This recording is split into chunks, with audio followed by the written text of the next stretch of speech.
A Segment 5 health report tonight at 10. Good evening. I'm Hugh Downs. And I'm Barbara Walters. And this is 2020. On the ABC News Magazine, 2020 with Hugh Downs and Barbara Walters.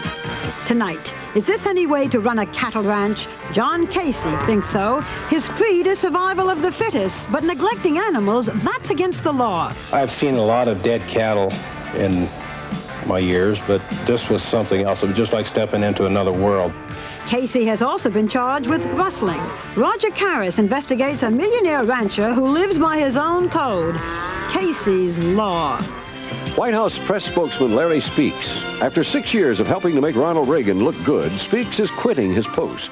On the eve of his departure, Barbara asks him what many folks are wondering. Why does Larry Speakes have to clarify what the President of the United States says? Tonight, his response, plus his insider's view of the White House. Larry Speakes, speaking for the President. It may not look dangerous, but musicians are getting hurt on the job. Now, medical science has recognized the dangers and saved the careers of some of our most talented performers. Stone Phillips reports new techniques, a special breed of doctors, and help for those playing in pain. Now, Oldsmobile makes it possible to save up to $1,675 during the greatest option sale in Olds history. Save as much as $1,200 on Calais, Cutlass Sierra, Delta 88, and Cutlass Supreme. Add a popular option package to that, and you could save up to $1,400, even $1,675 on a Cutlass Supreme. The more you get, the more you save. Up to $1,675 during the Great Olds option sale. See your participating Olds dealer today for details and save. In the West, they say, look a man square in the eye, and you'll know if he's dealing with you straight. Sit across from rancher John J. Casey, and it's not that simple. He's a successful cattle baron, but while his steely eyes tell one story, some people tell quite another. Yes, last year we received a letter about John J. Casey, and the writer urging us to investigate, saying that Mr. Casey was so neglecting his livestock that his ranch was littered with cattle carcasses, that fellow ranchers were appalled, and that something should be done. Well, because the main concern here relates to animals, we sent an ABC News Nature and Wildlife correspondent, Roger Caras, to investigate. The legendary American West, land of incredible natural wonders. Wild horses and landscapes at once stark and beautiful. A place of tradition and pioneering spirit that has lasted into modern times.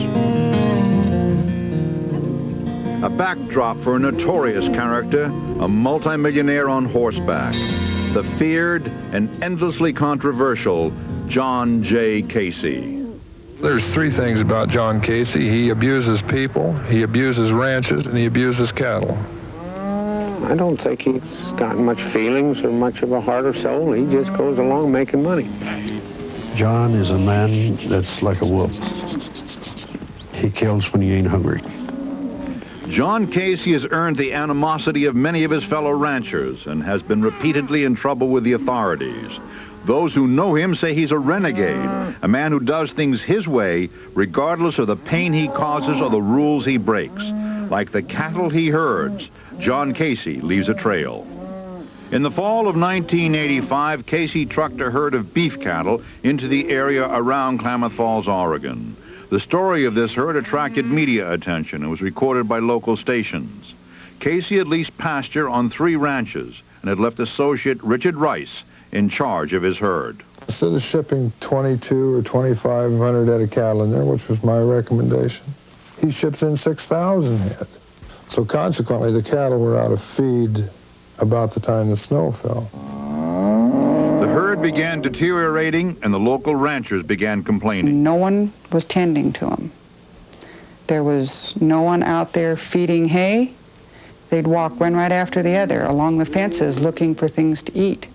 They would go down into the ditches and get stuck in the mire and the mud, and they were so weak from hunger they couldn't get out. Subsequently, they drowned, just lay down and die. The Klamath Falls Humane Society passed the incoming complaints on to the sheriff. Lieutenant Gary Schreiber was assigned to investigate. I've seen a lot of dead cattle in my years, but this was something else. It was just like stepping into another world. There was dead calves in the field, there was dead cows, there was dead bulls. Everywhere you'd look, there would be a dead animal.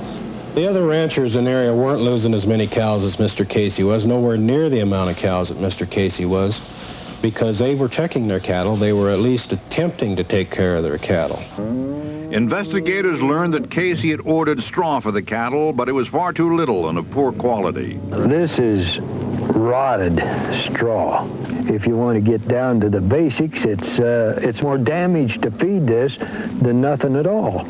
In an effort to save the herd, Lieutenant Schreiber exercised the county's authority to intervene. We finally just impounded them because they were still dying. They still weren't getting the feed that they should have been getting. And Mr. Casey at that time was not cooperating with us in any way, shape, or form in taking care of these cattle. He had told me that that's the way he culls his cattle herd. The strong make it, the weak die. The Sheriff's Department reports more than 260 carcasses were removed in a 3-week period. But Lieutenant Schreiber estimates that closer to 1,000 animals, 1 in every 6, starved or drowned. We were almost in a situation where we had to seize his entire herd of cattle. And Sheriff Tom Duryea and I decided we better let him ship them out as opposed to having the county go broke taking care of Mr. Casey's cattle. Casey moved the survivors out, but was charged with 5 counts of animal neglect and 1 for leaving a polluting substance, a dead cow, in a waterway. Richard Rice, as Casey's foreman, was named as co-defendant on 1 count. Many of the cattle that died remained in those fields, a reminder of John Casey's visit to Klamath Falls. Casey shipped his herd from Klamath Falls to a feedlot in Soledad, California, roughly 500 miles away. Many of the starving cattle were not up to the stress of the trip and died on the trucks. The situation was not to improve in California. There were dead calf carcasses all over this field. And I don't know how many, but there was lots of them. One of the truck drivers, he asked John Hamby one day, he said, "What are they doing, poisoning them down here?" And I guess, in effect, that's what they were doing. They were poisoning these cattle because of their diet. And diet was the problem. Although the cattle were at a feedlot, ranchers say Casey fed the herd improperly, causing many animals to die of bacterial infections and toxemia. Still more died of starvation, for there were times when Casey didn't feed the herd at all.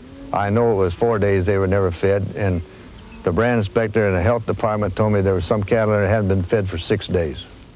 The net result? The Salinas Tallow Company records show that 250 adult animals were hauled away in 3 months.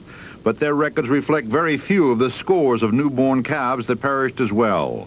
Observers felt it was a disaster Casey could have prevented.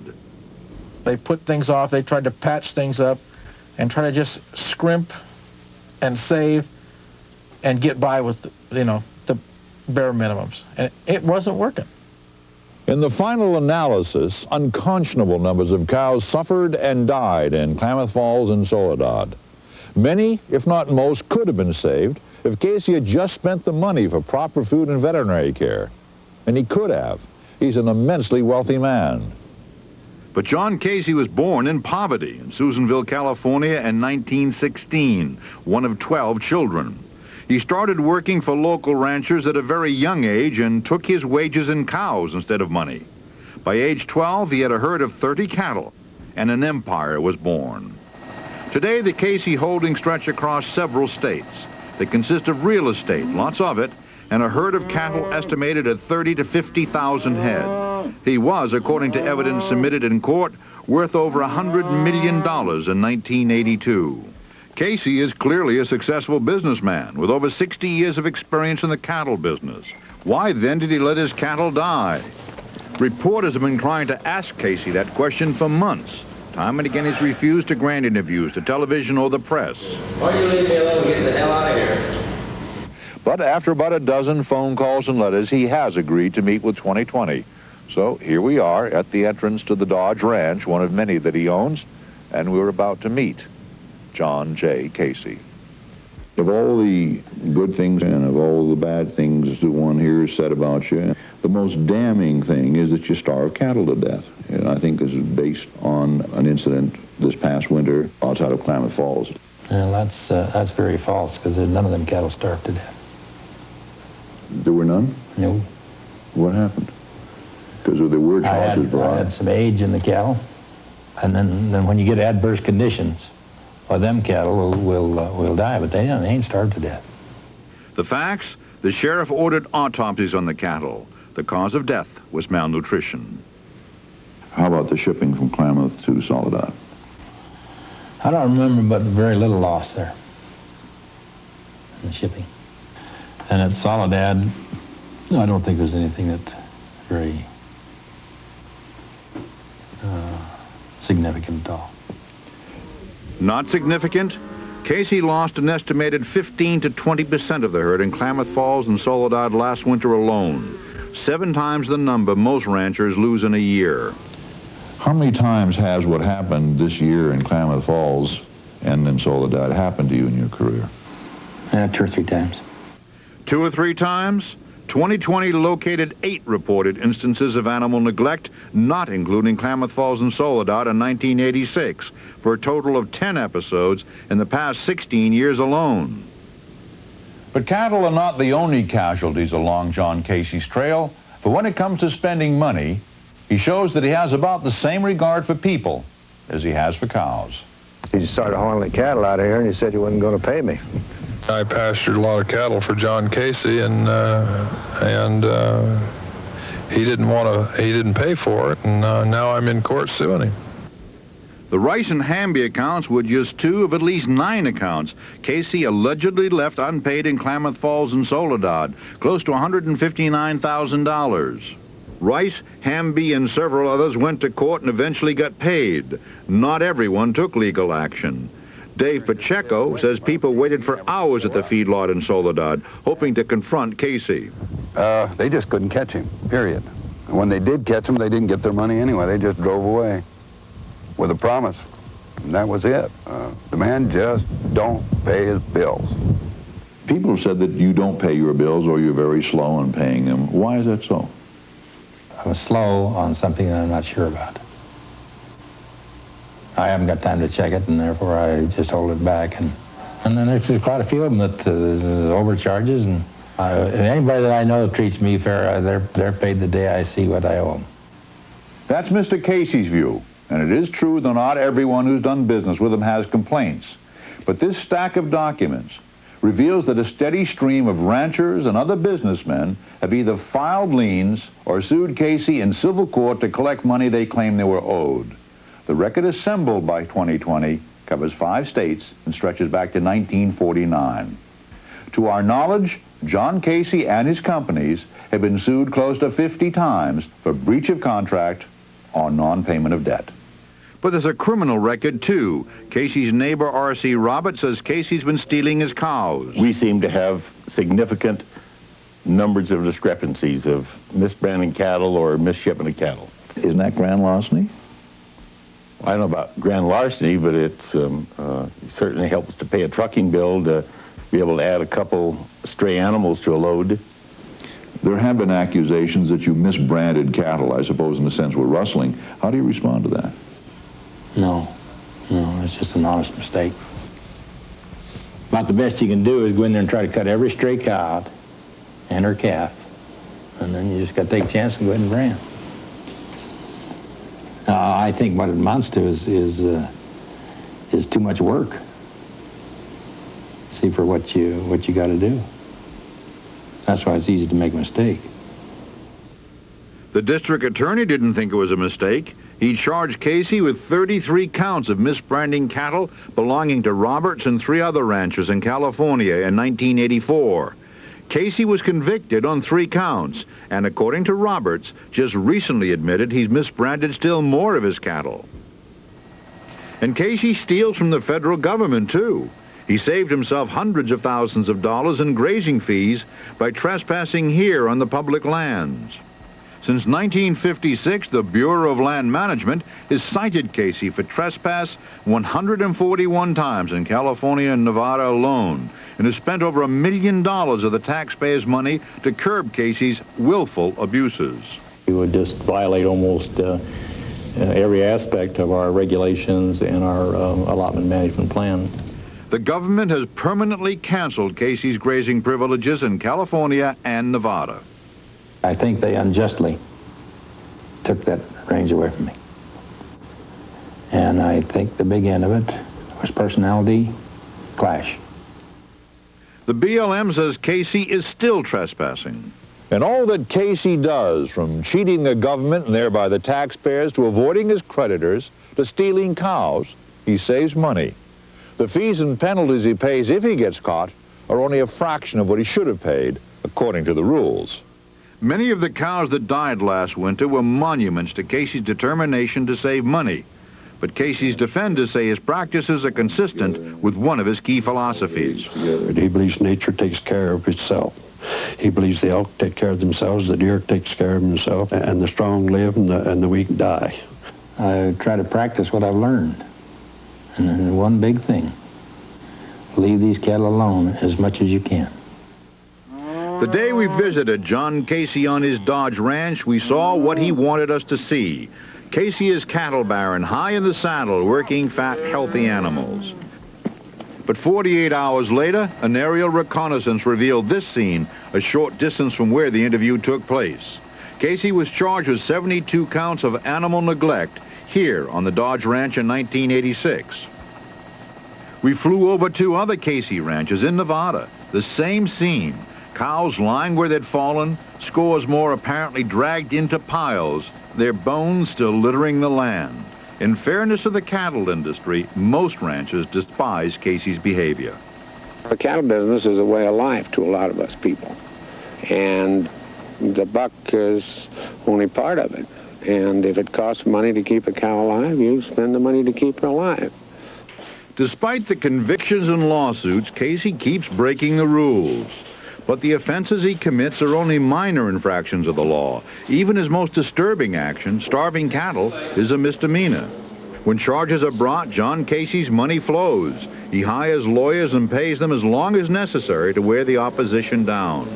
Rural district attorneys, on the other hand, say they must devote their limited resources to prosecuting felons. Klamath Falls is a case in point. Casey was allowed to plea bargain to save the county the cost of a trial. He was convicted of 1 charge and was placed on probation. Co-defendant Richard Rice turned state's witness. His charge will be dropped. John Casey continues to leave his signature upon the land. We may not like what he does, but the vultures and the coyotes do. Those are animals he does feed regularly. Yes, they eat well. Roger, money is obviously important to Mr. Casey. He's made a lot of it.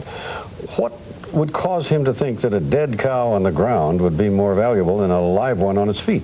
Hugh, we have any number of ranchers telling us, in private and on tape, that it's for a tax write-off. But that's speculation on their part. Casey denies it. The IRS can tell us nothing because of the Privacy Act, so we can't prove it, and we are therefore stuck with the not totally satisfactory but mystifying answer. We don't know why John J. Casey starves cows to death. Well, whatever the answer, waste and cruelty are always repulsive, and we could hope that situation would change. Well, some happy news, though. Later, the birth of a new branch of medicine just for musicians, and it's saving careers. Stone Phillips reports playing in pain. But next, goodbye to a familiar face at the White House. Larry Speaks told me some things you ought to hear. Speaking for the president. Right after this.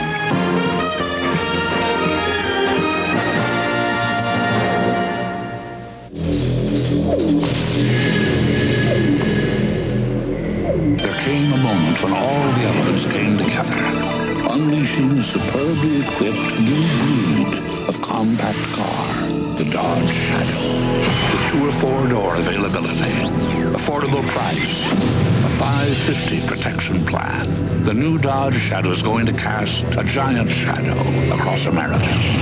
Dodge setting new standards of performance. An investment firm is only as impressive as it is responsive. Let's go. So when interest rates fell, we looked for new ways for our clients to make money and developed unique opportunities like the Prudential Real Estate Investment Trust, a first of its kind in a way to take advantage of changing markets. While others may imitate it, we're busy surpassing it. If anyone can show you bold new thinking in the business of making money, let's close it. It's Prudential Bache. Rock solid, market-wise. This is the heart of the remarkable GE Miser household bulb. Its advanced design creates light from energy ordinary bulbs waste. A light that saves you energy, and that saves you money. The GE Miser light. GE, we bring good things to life. You've done your jobs. Now let's wrap up the deal. American had the first flight. You're set. Perfect. What's the best they can offer? Looks like 52 a share. Not good enough. This is from Legal. Here are your tickets. You have boarding passes and seat assignments. It's American. Go straight to the gate. Good luck. Luck? You two are all the luck I need. When you're something special, people know it. Of these best-selling supplements, Centrum has more nutrients, more than Theragram M, Myodate, Within. One a day essential. Centrum outnumbers them all, and Centrum has calcium. Some don't. Centrum, from A to zinc. Sunday on Disney. Minerva's a misfit who lives at a casino. Room service. But this man bets he can make her a lady. Bus. You Ruined My Life, Sunday. The most talked about television event of the season. One of the most powerful motion pictures you may ever experience. Beginning Sunday, February 15th, this is America. In the Reagan era, we've grown accustomed to this sight. White House spokesman Larry Speakes speaking for the president. After tomorrow, no more. Speakes is leaving the White House to become a spokesman for a Wall Street firm that will quadruple his salary. In accepting Speakes' resignation, President Reagan wrote him a note that began from one great communicator to another. It's true, though many people don't know it, that Larry Speakes has had a major influence in shaping our perception of the president. Well, Barbara, not surprisingly, got behind the press podium and right to Larry Speakes. The White House, 7:30 a.m. Larry Speakes starts his White House day, a routine he's been following for 6 years. Married and the father of 3 children, he's a former Mississippi reporter and editor who's worked for 3 presidents. He was a junior press officer in the Nixon and Ford White Houses and came to the Reagan administration as deputy press secretary. Just over a month into the job, the shooting of Press Secretary Jim Brady during an assassination attempt on the president thrust Speakes into the forefront. The president has a gunshot wound in the left side of the chest. Speakes became principal deputy press secretary. Jim Brady has been shot. It is a head wound. Jim Brady kept the title of press secretary, but it became Speakes' job to run the president's sizable press staff and be Mr. Reagan's spokesman. 9:15 briefing, 12:09 briefing. Anything else? Okay, love. Twice a day, he briefs the White House press corps. He navigates a cautious course through sometimes hostile waters and gets mixed reviews from such whitewater veterans as ABC News correspondent Sam Donaldson. Well, in one level, Larry's very capable. That is, he knows what the news media needs to make a story. And he knows how to control us from the standpoint of our deadlines, and in television's case, the pictures. On the other hand, press secretaries believe, first and foremost, that they're there to protect the president and to promote his policies and to conceal any of his real mistakes for political reasons. Reporters are there to try to get as much information and the truth as we can. These two jobs often conflict. We talked about Larry Speakes' job and its difficulties in the White House office that he'll be vacating tomorrow. This job probably has the greatest screw-up potential of any job in the world. And your words are heard instantly around the world. And you can step on that landmine any minute with one word out of place. It frightens you sometimes. So do you go home at night and say, what did I say? I guess for the first couple of years I did. Yeah. And there were a lot of mornings that you got up, and as soon as you heard the paper hit the front doorstep, you went down in your robe and your PJs and you ran out to see what you'd said and how it was played. But as confidence, you could wait till you got your cornflakes before you read the paper. You have said that there are over 1,000 ways of saying no comment. Tell me some of the things you say. Well, you can say I don't have anything for you on that, or I'll check, or I'm just not going to comment on it. Do you ever say to diffuse it, That's a dumb question. You've been accused of striking back at the press. Yes, I do, and occasionally What's the toughest thing you said? Tell me some of the things you say to this poor press, all those poor, weak people trying to get the information from you. These mild-mannered reporters. Oh, yes, yeah. What I say, I guess the toughest thing I've ever done is put a few reporters, quote, out of business. And what do you say to them? I say you're out of business. What does that mean? That means that I won't deal with you. You've crossed me. You've made a mistake in dealing with me. The time that I bristle most is when somebody questions my credibility. Your credibility is at stake. I would like to hear your explanation. Tell you what I'd like for you to do. I'd like for you to leave the room right now and go stand by that door and be waiting there when I get there. You've got to meet it head on, or else you're out of business. So when reporters have done that, and I think unfairly, to say you're out of business with me. I don't give them private briefings, and I don't answer some of their phone calls and things like that. I mean, you know, it's a two-way street here. What about the sign that's next to your desk that I can read to here? Speaks law. You don't tell us how to stage the news, and we don't tell you how to cover it. Stage the news. That was a quote that I uttered in a briefing way back at the early part of my years here in the White House. Which you've been regretting ever since. Not really. It sort of sums up a philosophy. They call it speaks law, and I think that's probably true. I'm reminded of a story that took place when President Nixon was in office, and it's kind of the way I feel about the press corps, particularly the tough people in the press corps. And that is that Elvis Presley, the king of rock and roll, came to visit President Nixon. And he came into the Oval Office dressed resplendent in his jumpsuit with a huge belt buckle and all the rhinestones. And President Nixon looked at him and said, "My, you sure dress weird." And the king of rock and roll looked at the President of the United States and said, "Mr. President, you got your show and I got mine." And that's kind of the way I feel about the press corps. They've got their show and I've got mine. We both know what we have to do. We're both professionals, and let's do it. Okay, they want to get the answers. You want to stage. What do you mean by staging? I don't like to feel as a public that the news is being staged. Not really. We present the news. Now tell me as straight as you can. What do you mean by staging? By staging the news?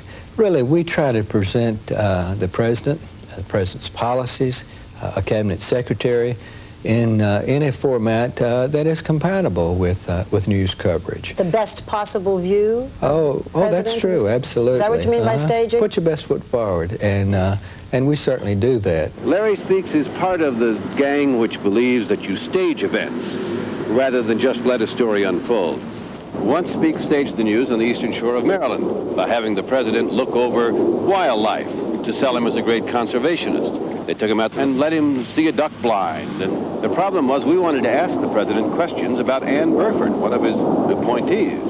So do you think this will limit the damage done by the Burford appointment? The president can take care of himself, Mr. Speaks. He is a grown man, and, you know. Sir, do you think this will limit the damage done by the Burford appointment? Speaks put his hand in front of the camera. To protect who? A small child? No, the 40th President of the United States. Larry Speaks considers protecting the president as part of a tradition which was passed on to him by a terrible accident. Larry, your whole life might have been terribly different, because the day that James Brady, who was the press secretary, went to the Washington Hilton with President Reagan, you had offered to go in his place. And Jim Brady said, "No, I'll go." And you might have been the one who was wounded and not Jim Brady. Does that stay with you? Definitely. There's not a day that goes by that I don't think of that day when I came right in this office here and said, "Jim, do you want me to go to the Hilton with the president, or do you want to go?"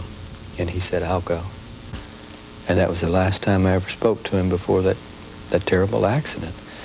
And as I say, there's not a day that goes by that I don't think of that. I know it could have been me, because 1,000 times before that, Jim and I both stepped right up beside the president when he faced the press corps, and it would have been me. Facing the press corps during his first years as spokesman was difficult.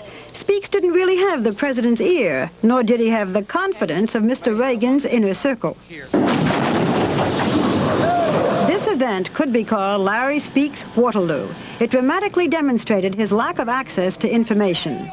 When American troops invaded the island of Grenada in October of 1983, it was literally news to an embarrassed Larry Speaks. You were not told about Grenada, the invasion. That's you true. came out, the press asked you about it, you said it's preposterous. Exactly. Then you found out you were left in the dark. You went into your staff and you said, what I read was, this stinks.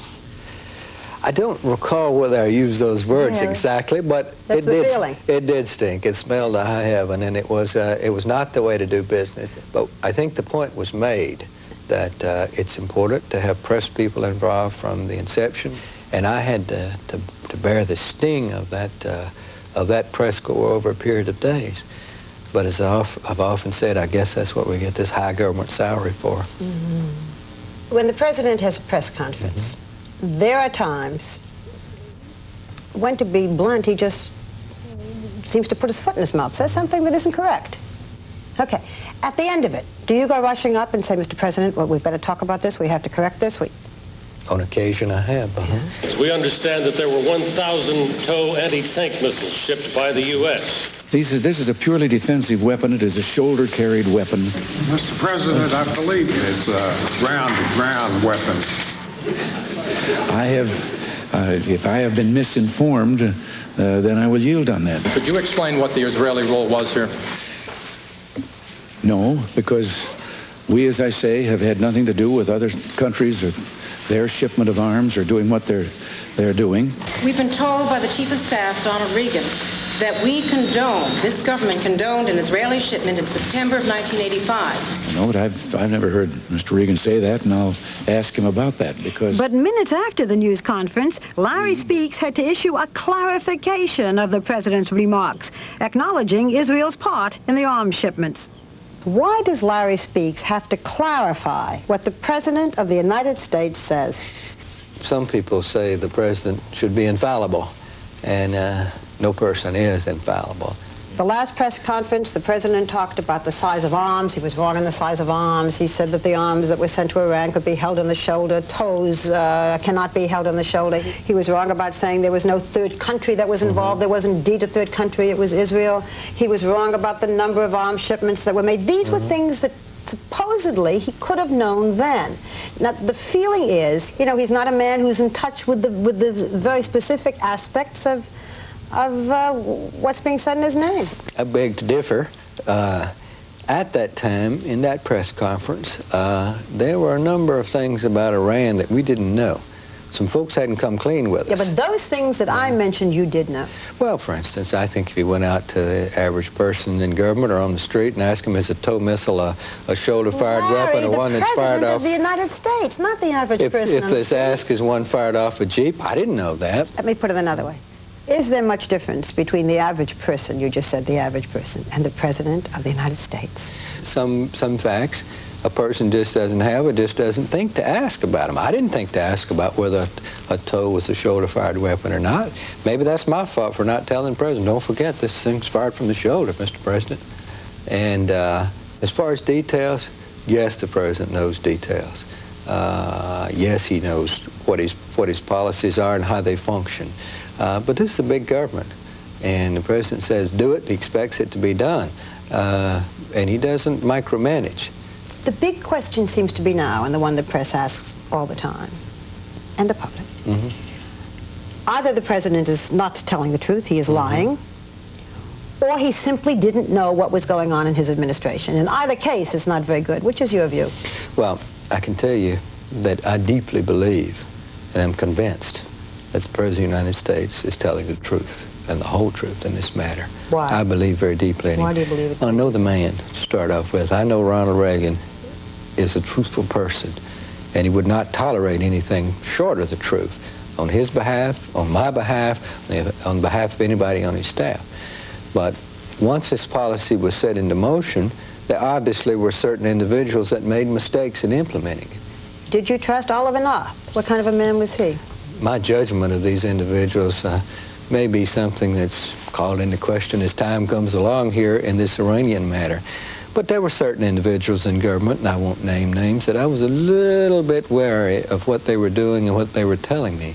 And I always double-checked it with other individuals. And that was the case with Ollie. Always made a little double check on Ollie.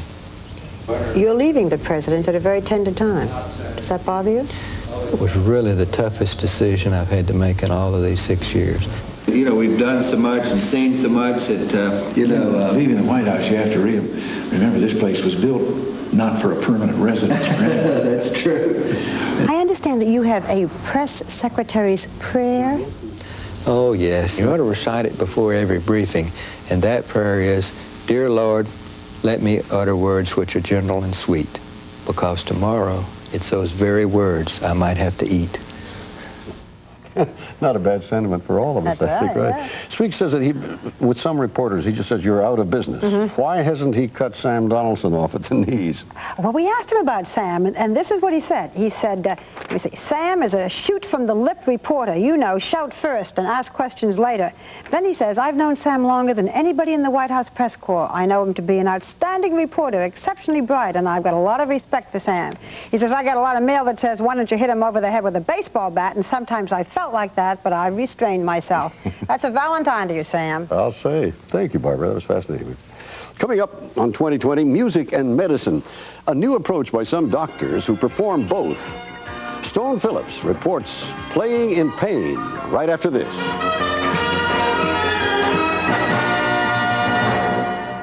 This is your cousin Samantha. Hi, Samantha. Hi. I've never ridden in a truck.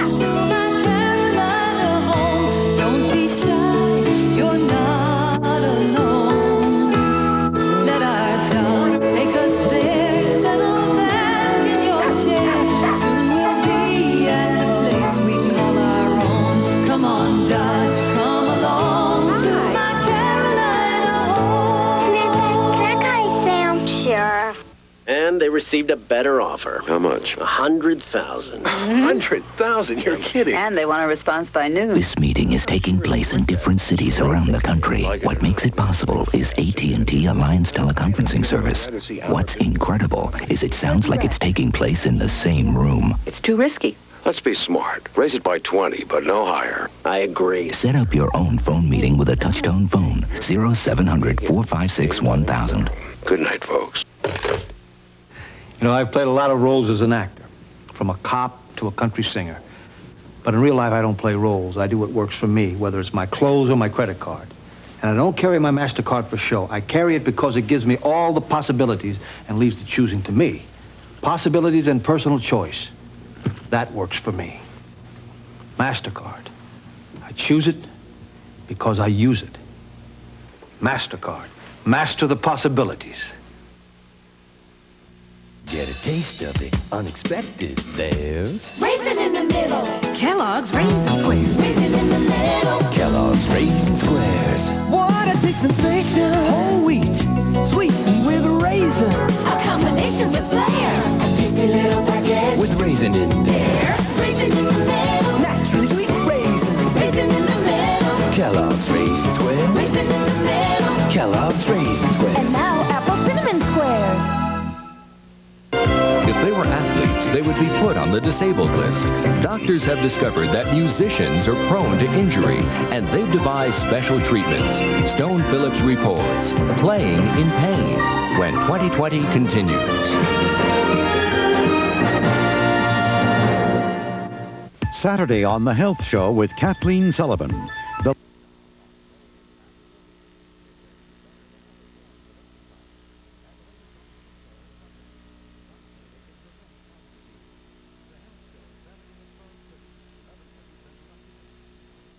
George Wiley, 5 TV News. Health officials in Kansas City tonight are looking into the death of a 5-day-old child.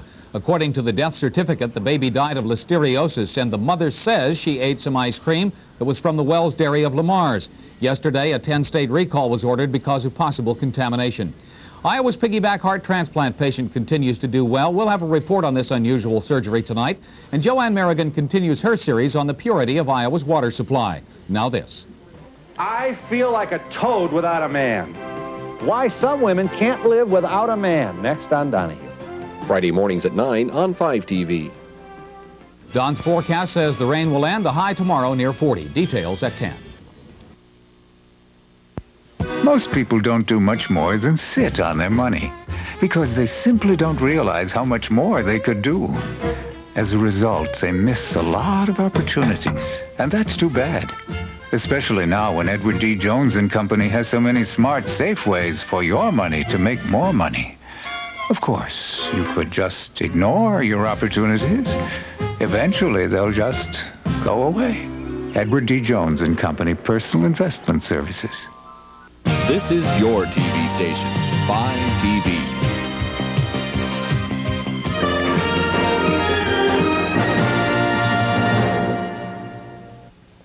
When an athlete is in pain, there's always just the right doctor to ease those muscles, repair the joint, operate on the problem. But have you ever thought of musicians as athletes? They too can suffer severe pain as a result of performing. And like any athlete, injuries can destroy their careers. But as Stone Phillips tells us, very recently doctors have found a way to help. And their medical genius can mean a musical genius can continue to bring us the sounds that help restore our souls.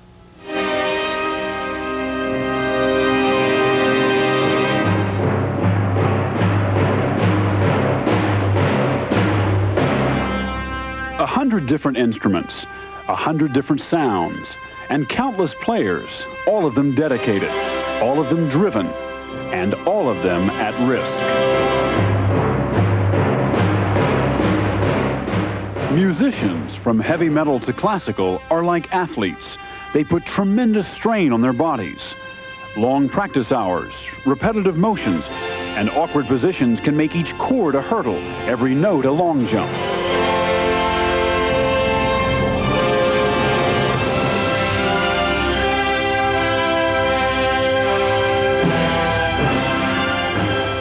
Like athletes, most performers will be sidelined by injury at some point during their career. But injuries here in the concert hall aren't caused by a sudden fall or a collision.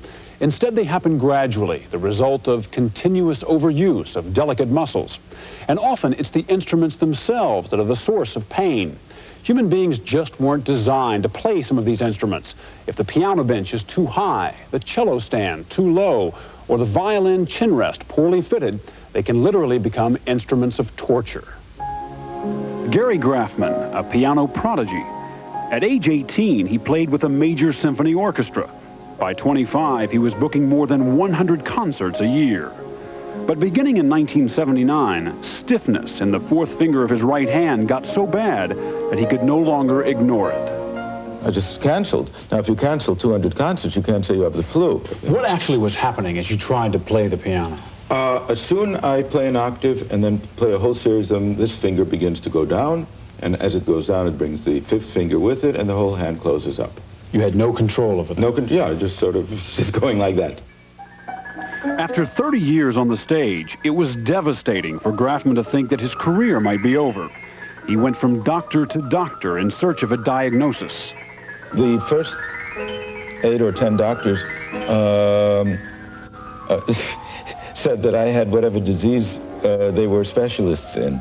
Other doctors thought that it was psychologically induced, which was sort of standard operating procedure if anybody in the arts, musician, painter, would go to a doctor. Well, they assume that he's a little bit crazy anyway. Graffman eventually found medical help from doctors who finally realized they should examine him at the piano. They figured out that his unusual way of stretching for octaves was causing a problem. To achieve the powerful fortissimo sound he wanted, Graffman was using his fourth finger to reach for the high note instead of his fifth, injuring the small muscles in his hand and causing them to atrophy. It wasn't that I couldn't play a particular difficult piece as well anymore, but everything was giving me a problem. You don't become a world-class pianist by giving up, and Graffman didn't. He continued to play with the only good hand he had.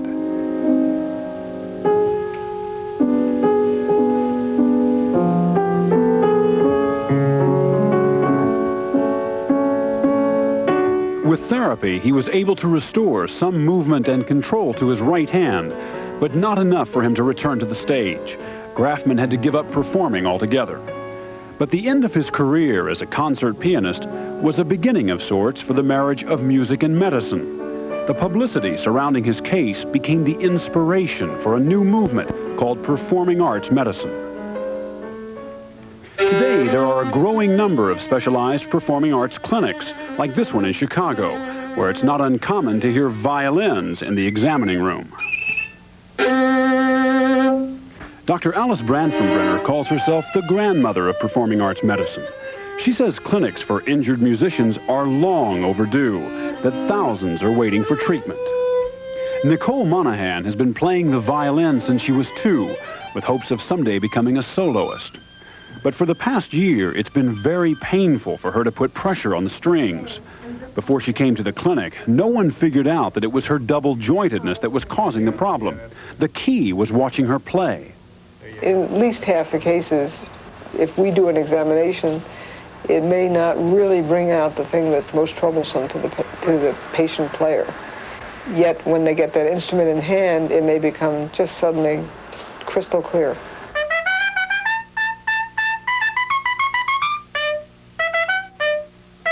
Diane White is a circus trumpeter. Different instrument, different danger. Her jaw was in pain. She couldn't play very well or eat very well either. The clinic's dentist discovered that years of playing had caused her teeth to move, creating extra tension when she played. Dr. Branfenbrenner says Diane, like many musicians, didn't want to give in to the problem. It's like being an athlete to that extent, in that if they stop playing for even a few days, they have a lot of time to make up. Performers, for a variety of reasons, feel they need to go on, some of which are realistic. I mean, if you become known as a sick player, no one wants to hire you. There's something wrong with you. You're almost an untouchable. That has always been the performer's code. Play through the pain, because the show must go on. And if you can't perform, there's always somebody else in the wings waiting to take your place. Today, though, performing arts clinics are rewriting that code. Now it says, warning, musical instruments can be hazardous to your health. And in cities across the country, more and more performers are paying attention, coming into the new clinics, whether it's a jazz musician with a hearing problem or a percussionist with stage fright, seeing this psychiatrist.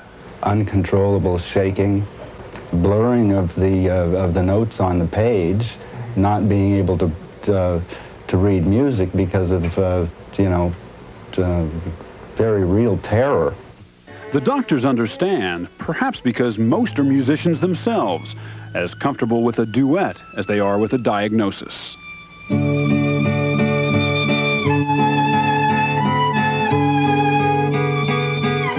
think here that if the physician himself or herself is actually a performing artist himself or herself, that it makes for a much better vibration between the patient and the physician. We can speak their language. Most of the injuries seen in the new clinics can be treated. Usually it's a matter of unlearning harmful techniques or just taking more than a quarter beat rest from the stress, from the travel, the shows, and the competition. I will be rehearsing one show and performing another one at the same time. And that's a lot of energy drain, demand on your stamina, and just 2 little pieces of vocal cord is what it all rests on. Ruth Golden is a soprano with the New York City Opera. Her throat is bothering her, so like a ball player checking his bat, she's checking her equipment to be sure she can go on tonight without risking injury. The singer gets very sensitive to things that perhaps a person in another line of work wouldn't be as sensitive to. Travel, diet, dust, all kinds of things can really cause you difficulty. And if you get the common cold, whereas the normal person would go to work, I can't go to work. Using a fiber optic camera, the doctor at this New York clinic assures her her cords are in fine shape.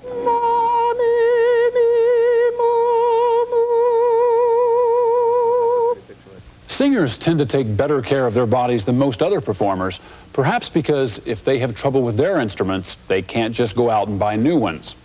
More musicians should follow that lead. Too often, they learn the hard way. My hands were so painful. I used to wake up in the morning with, they'd be all gnarled and they'd be like claws. I wouldn't even be able to open them. I'd have to sort of grab it and bend them down and scream at the same time. Max Weinberg bangs out rhythms behind the boss. He's the drummer in Bruce Springsteen's E Street Band, has been for 13 years. He started pounding the drums when he was 5. I've always played hard. Yeah, that to me was the way I played rock and roll.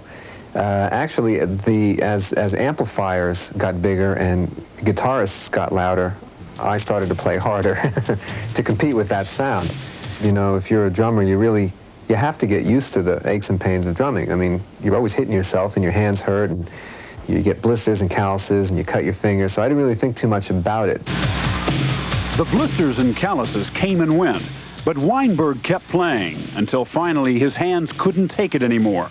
It was 1984. The band had just recorded Born in the USA. At times, the pain was excruciating. Hurts to think about it. When I became aware of how serious, in fact, it was, then I was terrified of it. One doctor in particular said that if he was me, he'd look around for, excuse me, a different career. I wasn't buying that. Giving up the drums was out of the question. For Max, it'd be like giving up food or sleep. Fortunately for rock and roll fans, he got a second opinion. At a performing arts clinic, surgeon Richard Eaton operated on Weinberg's hands 3 times, each operation restoring flexibility to different fingers. The boss toured the U.S. that year, and the drummer didn't miss a beat. Weinberg still plays hard, but now he plays smart, too. Preventive maintenance, so to speak, is really the key. You know, and now I'm very, very careful to warm up before I play, to cool down with ice after I play, and to recognize the fact that I am an athlete. What sports medicine has done for athletes, music medicine is trying to do for performers. Part of that effort involves training tomorrow's stars now. You have to watch out you don't do it here, because if you do it here, that doesn't let this go. Yeah. Yeah, you can practice that forever and ever. If you tighten up there, you've had it. For 14-year-old Hai Ni and thousands of other young musicians like her, music medicine is already changing the way they practice and play.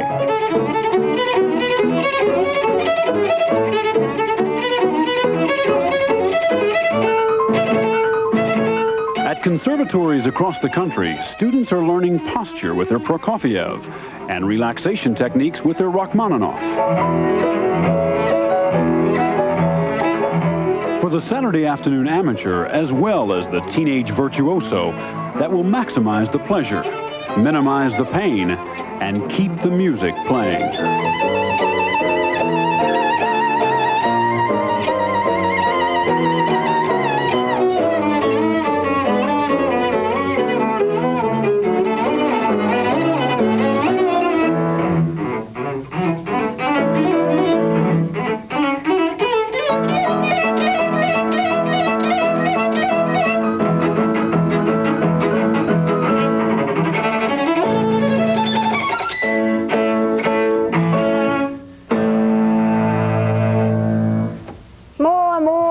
That child is wonderful. Stone, this kind of pain happens to athletes and musicians. Anyone else? Well, it can happen to anyone whose vocation or avocation involves these constant repetitive motions. In the 19th century, telegraph operators, for instance, complained about something they called telegraphist's wrist, and a similar thing happened to Morse code operators during World War II.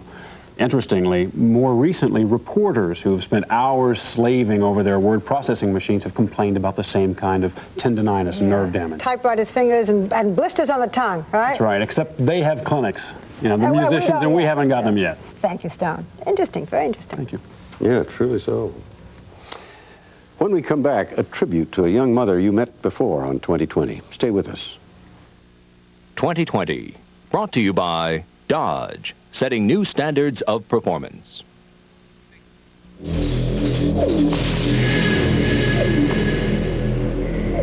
came a moment when all the elements came together, unleashing a superbly equipped new breed of compact car, the Dodge Shadow, with 2- or 4-door availability, affordable price, a 550 protection plan. The new Dodge Shadow is going to cast a giant shadow across America. Dodge setting new standards of performance. Excuse me. Can I help you? I'm not sure. I'm looking for the perfect TV. A 27-inch with black matrix, 110-degree angle of deflection, computer-accurate digital access tuning, 178 channels, built-in stereo decoder, and it's got to have infrared remote control that runs the TV, cable, and VCR, even if they're different brands. You know what I mean? I know exactly what you mean. You want a Magnavox. The perfect picture, the perfect remote. Nobody puts it together like Magnavox. Annoyed hates hot quality pizza. He loves to make your hot pizza ice cold. Call Domino's Pizza and avoid the noise.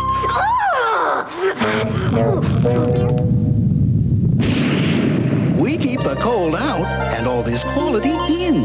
So when you want quality pizza hot and delicious, Domino's Pizza delivers. One call does it all. Sometimes your skin gets so dry you can actually scratch the word dry right on your hand. Now that's dry skin. And the drier your skin, the more you need today's Vaseline Intensive Care Lotion. It starts healing dry skin on contact. Thermal photography shows how Vaseline Intensive Care soothes the dryness, the redness, actually accelerates the healing of dry skin. Even hours later, you can't write on skin treated by Vaseline Intensive Care. It starts healing dry skin on contact. Saturday. Only he can protect her. Life requires you to make a stand. Pat Morita is O'Hara. Then drop in on Boston's finest. Spencer for hire, right after O'Hara. Saturday. Sunday. I need 007. I'm flattered. Bond is back. James! Just in time for dessert. The Man with the Golden Gun, Sunday. A year and a half ago, we introduced you to Amy Sloan, a young mother from Lafayette, Indiana, who had gotten AIDS through a blood transfusion. Since appearing on 2020, she had traveled here in this country and abroad to emphasize the message that we all have to be concerned about this, that AIDS can affect anyone, heterosexual and homosexual. She was trying to break stereotypes about AIDS. We are saddened to tell you that last Friday night, Amy Sloan died. She leaves behind her husband, Steve, her 2-year-old son, Brant, and many, many friends, us among them. Let us hope that her death could someday make a difference. Now here's Ted Koppel with a word about tonight's Nightline. Ted? Barbara, was it an arms for hostages deal? That's what it looks like from the just-released Senate Intelligence Committee report, and that is our focus tonight. Hugh? Thanks, Ted. That's Nightline following your local news. And that's 2020 for tonight. Thank you for being with us. And remember, we're in touch, so will you be in touch. I'm Barbara Walters. And I'm Hugh Downs. And for everyone here at 2020, good night. Tomorrow night, following Gung Ho and Dad's, when Starman falls for a beautiful widow, he jeopardizes his life by showing her the moon and the stars as he knows them on Starman.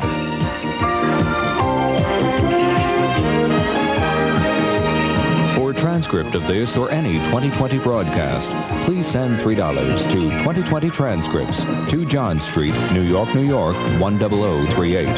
This has been the ABC News Magazine 2020.